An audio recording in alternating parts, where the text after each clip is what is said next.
சென்னையில properties தேடுறீங்கன்னா findbhk.com போங்க. Matching ப்ராப்பர்ட்டிஸை AI உங்களுக்கு சஜஸ்ட் பண்ணும். திமுக மக்கள் நீதி மய்யம் கட்சி இடையே இன்று மாலை ஒப்பந்தம் கையெழுத்தாகுவதற்கு வாய்ப்பு இருப்பதாக தகவல் வெளியாகி இருக்கிறது. இன்று மாலை மக்கள் நீதி மய்யம் தலைவர் கமல்ஹாசன் முதலமைச்சர் மு.க.ஸ்டாலினை அண்ணா அறிவாலயத்தில் சந்திக்கிறார். திமுக கூட்டணியில் மக்கள் நீதி மய்யம் கட்சிக்கு 2 தொகுதிகள் ஒதுக்கீடு செய்யப்பட இருப்பதாக தகவல் வெளியாகி இருக்கிறது. கூடுதல் விவரங்களை எமது செய்தியாளர் ரமேஷ் விவரிக்க கேட்போம். ரமேஷ், திமுக மக்கள் நீதி மய்யம் இடையே இன்று மாலை ஒப்பந்தம் கையெழுத்தாகுவதற்கான வாய்ப்பு இருப்பதாக தெரிவிக்கப்பட்டிருக்கிறது. மக்கள் நீதி மய்யம் தரப்பிலிருந்து அவர்களுடைய கட்சி தொண்டர்கள் டார்ச் லைட் சின்னத்திலேயே போட்டியிடணும் அப்படின்னு வலியுறுத்திட்டு இருக்கக்கூடிய சூழலில் இன்று மாலை ஒப்பந்தம் கையெழுத்தாகும்னு சொல்லப்படுது. இது பற்றிய முழு விவரங்கள் என்ன? திமுக மக்கள் நீதி மையம் இடையே இன்று மாலை 7 மணி அளவுல தொகுதி பங்கீடு ஒப்பந்தம் கையெழுத்தாக இருப்பதாக தகவல் கிடைக்கப்பட்டிருக்கு.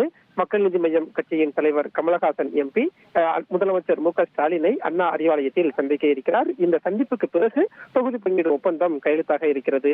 மக்கள் நீதி மையத்தை பொறுத்த வரைக்கும் குறைந்தது 4 தொகுதி அப்படிங்கறதுல ரொம்ப உறுதியா இருந்தாங்க.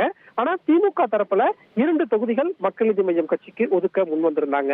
இன்று மாலை ஒப்பந்தம் கையெழுத்தாகும் போது திமுக கூட்டணியில மக்கள் நீதி மய்யம் கட்சிக்கு 2 தொகுதிகள் ஒதுக்கீடு செய்யப்படும் அப்படிங்கிற தகவல் நமக்கு கிடைக்கப்பட்டிருக்கு. ஆனா போட்டியிடக்கூடிய சின்னம் தொடர்பாக இன்னும் ஒரு அதிகாரப்பூர்வ தகவல் வெளியாகல.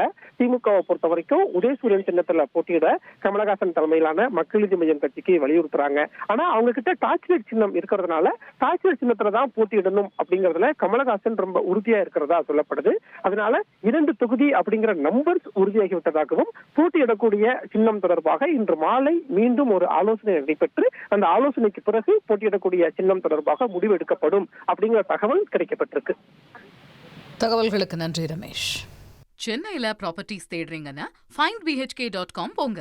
மேட்சிங் ப்ராப்பர்ட்டிஸை AI உங்களுக்கு சஜஸ்ட் பண்ணும்.